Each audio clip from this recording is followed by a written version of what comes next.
อาจจะสุดแต่ขวาลิสุไทมส์กว่าบีขวาบีเบฟลังโอเงาวันนี้นั่นนี่ไว้โมโมหูยันติดกว่าลิสุโซเลบุเดลิสุปิตุเซมายีมาดาเบสเนติฮิติยูติลิบิเมกาโยติอามันโตเตอามุเน VOA กว่าติลิบิเบมุกติอามาเตโลมัวตาโลเทมันเนี่ยกูหาหินเต VOA กว่าดูที่มาเตะดูจะมัวเบมุกตามังฮัลโหล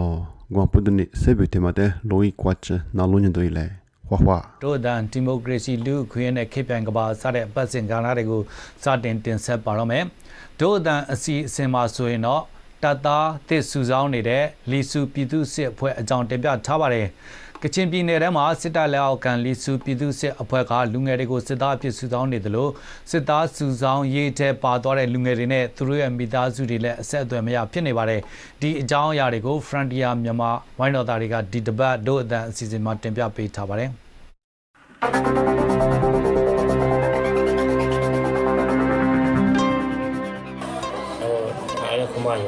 ကျွန်တော်ရောက်ခမရွာမှာဆိုရင်လူငယ်တွေမရှိတော့ဘူး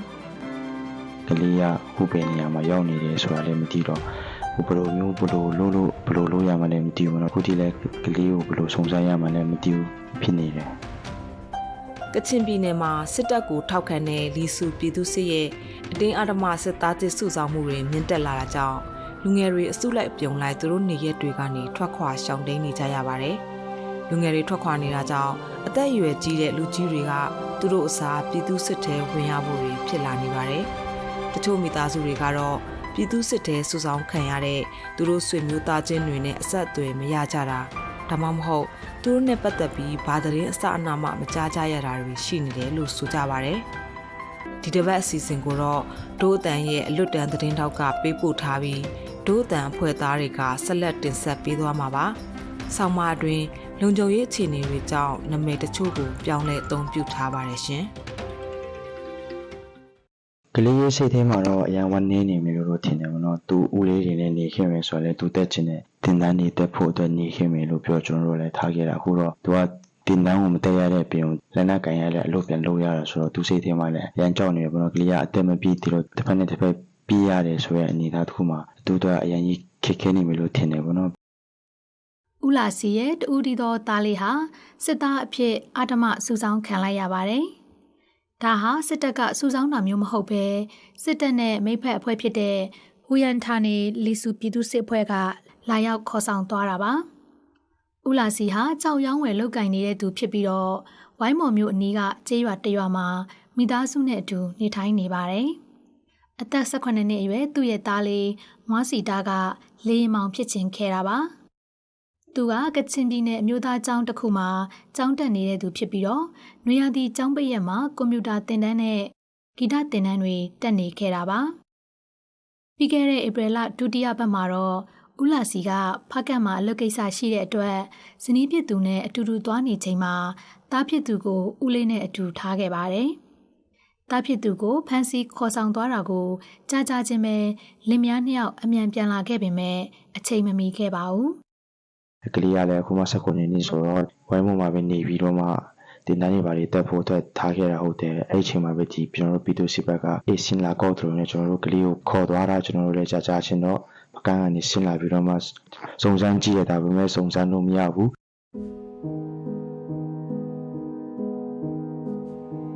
ငွားစီတာဟာ2023ခုနှစ်အောက်တိုဘာလက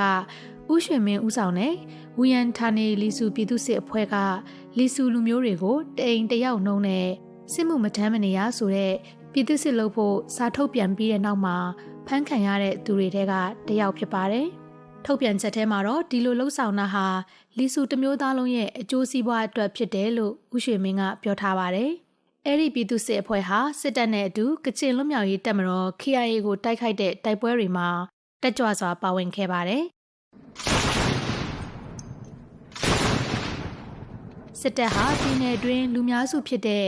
ဂျိမ်းဖောလူမျိုးတွေနဲ့လီဆူလူမျိုးကြားတင်းမာမှုတွေပေါ်မှာအခွင့်ကောင်းယူလေ့ရှိပါတယ်။ဒါပေမဲ့လီဆူလူမျိုးအလုံးကဟူယန်ဌာနေလီဆူပြည်သူစစ်ကိုထောက်ခံတာမျိုးတော့မဟုတ်ပါဘူး။တချို့ကလည်းဦးရွှေမင်းက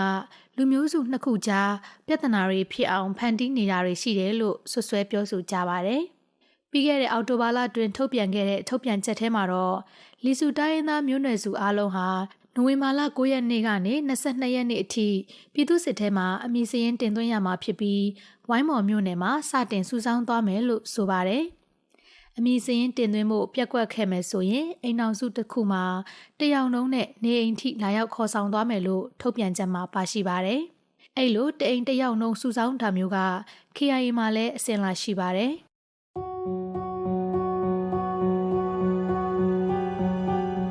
22နှစ်အရွယ်ကိုလာဦးပကတော့ပြည်သူစစ်တဲကိုဝင်မယ်ဆိုလို့ရှိရင်လီဆူလူမျိုးတွေအတွက်အကျိုးရှိမယ်ဆိုတာကိုမယုံကြည်ပါဘူး။ဒါကြောင့်ပဲစစ်သားစုဆောင်းမှုမတိုင်ခင်မှာ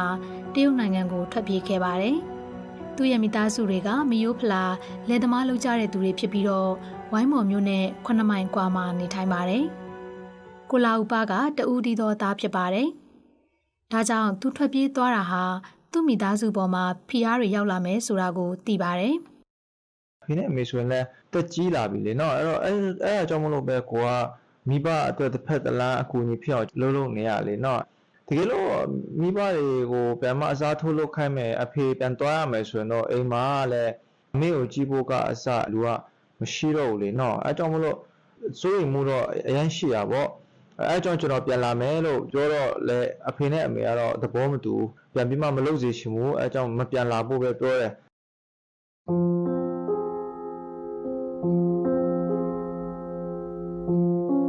ဒီလိုထွက်ပြေးတိမ်းရှောင်လာတာက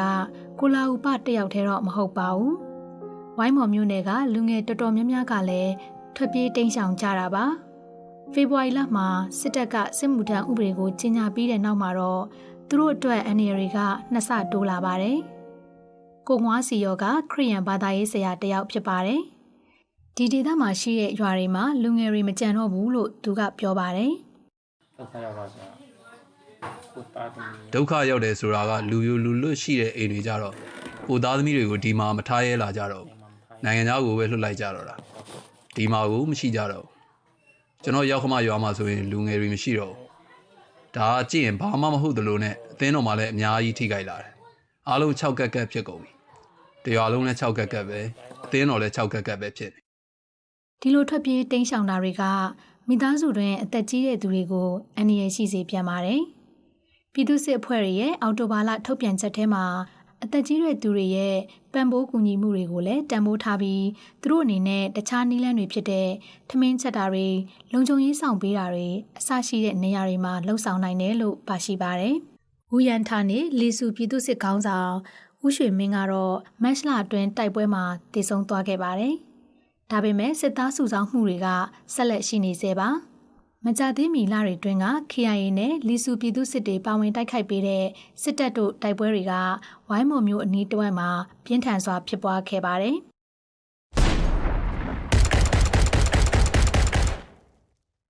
တိုက်ပွဲကြောင့်လူအများအပြားကအိုးမဲ့အိမ်မဲ့ဖြစ်ခဲ့ရပါတယ်။ကိုလာဥပရဲ့မိသားစုဝင်တွေလည်းထွက်ပြေးတိမ်းရှောင်ခဲ့ပြီးမြေကြီးနားမှာရှိတဲ့ဆွေမျိုးတွေနဲ့အတူနေထိုင်နေပါတယ်။သူ့ရဲ့အမေဒေါ်အာဆာမီကတော့သူသားထွက်ပြေးတိမ်းရှောင်ပြီးတဲ့နောက်ပိုင်းမှာသူ့ရဲ့မောင်ဖြစ်သူကိုပြည်သူစစ်ထဲကိုဝင်ဖို့စေလွှတ်လိုက်ရပါတယ်။သူမအတွက်စိတ်ပူပန်ဆုံးကမောင်ဖြစ်သူနဲ့လများစွာအဆက်အသွယ်မရရှိနေတာပါပဲ။သူမဘာဆက်လုပ်ရမှန်းမသိတော့ပါဘူး။တားပြီးမှဒီ3ရက်လောက်တုန်းကတော့ကျမတို့နဲ့ဖုန်းပြောလို့ရတယ်ပေါ့နော်။အဆင်ပြေလို့ပြောတာပဲသူကတော့အခုကတော့အဆက်အသွယ်မရလဲကြာပြီပေါ့။ဒီဘက်ကဆက်လို့မရဘူးနော်။ဖုန်းရလည်းတည်တဲ့အတိုင်းအင်တာနက်လိုင်းပြောက်တာနဲ့ပါနေဆိုအဆင်မပြေဘူးလေဒီဘက်ကကျမတို့ဘက်မှာလည်းစစ်ဖြစ်လာတဲ့ခါကျတော့ဒီနေရာရွှေ့နေရတာနဲ့ဆိုတော့ထပ်ပြီးမှမဆက်တယ်ဖြစ်တာပေါ့အရင်ကဆိုရင်လီဆူပြည်သူစစ်မှာတာဝန်ထမ်းတဲ့သူတွေဟာသူတို့ကျေးရွာတွေမှာတာဝန်ထမ်းဆောင်နိုင်တာဒါမှမဟုတ်အချိန်တိုတွင်းတာဝန်ပြီးဆုံးတာနဲ့သူတို့အိမ်တွေနဲ့ကျေးရွာတွေကိုပြန်လို့ရပါတယ်အနည်းဆုံးတော့သူတို့ဆွေမျိုးတွေကသူတို့ဘယ်နေရာတွေမှာတာဝန်ထမ်းဆောင်နေတယ်လဲဆိုတာနဲ့သူတို့နဲ့ပတ်သက်တဲ့အကြောင်းအရာတွေကိုသိရှိနိုင်ပါသေးတယ်။ဒါပေမဲ့အခုတော့အဲ့ဒီလိုမျိုးတွေမရှိတော့ဘူးလို့ဒို့အတန်နဲ့စကားပြောခဲ့တဲ့လူတော်တော်များများကဆိုပါတယ်။ဒို့အတန်ကဝူယန်ဌာနေလီဆူပြည်သူစစ်အဖွဲ့ကတာဝန်ရှိသူတွေကိုအကြိမ်များစွာဆက်သွယ်ပေမဲ့အဆက်အသွယ်မရရှိသေးပါဘူး။ကြောက်ရောင်းဝယ်လုပ်နေတဲ့ဦးလာစီကတော့သူ့ရဲ့သားအတင်းအဓမ္မတပ်သားစုဆောင်းခံရတာနဲ့ပတ်သက်ပြီး တာဝန်ရှိသူတွေနဲ့စကားပြောခွင့်မရသေးဘူးလို့ဆိုပါတယ်ဒီသူတို့ပြည်သူ့စစ်ဘက်ကကော်မတီဝင်တွေကတော့ကျွန်တော်တို့တွေ့ရတယ်ဒါပေမဲ့သူတို့ဘက်ကလည်းသူတို့လည်းတာဝန်ရခေါ်ရပေါ့ပြန်လို့ပေးပိုင်ခွင့်တော့မရှိဘူးလို့ပဲကျွန်တော်တို့အဲ့လိုမျိုးပြန်ဖြေပေးတယ်သူတို့ဘက်ကတော့တွေးချင်တယ်ဆိုရင်တော့အထက်ဘက်ကိုတွားရမယ်လို့တော့ပြောတယ်ဒါပေမဲ့ကျွန်တော်တို့ဘယ်အထက်ကိုတွားရမလဲဆိုတော့ကျွန်တော်တို့ဘက်ကတော့မသိတော့အခုထိကျွန်တော်တို့ဘယ်လိုဆက်သွယ်ရမလဲဆိုတော့အခုထိမသိသေးဘူးပေါ့နော်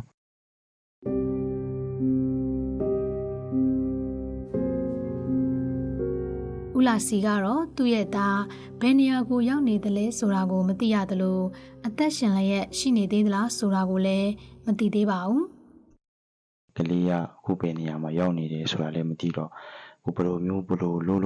လုပ်ရမှလည်းမသိဘူးเนาะအခုဒီလည်းကလေးကိုဘယ်လိုစုံစမ်းရမှလည်းမသိဘူးဖြစ်နေတယ်ဒိုးတန်ရဲ့ဒီတစ်ပတ်အစီအစဉ်ကိုနားဆင်ပေးခဲ့တဲ့အတွက်ကျေးဇူးတင်ပါတယ်ရှင်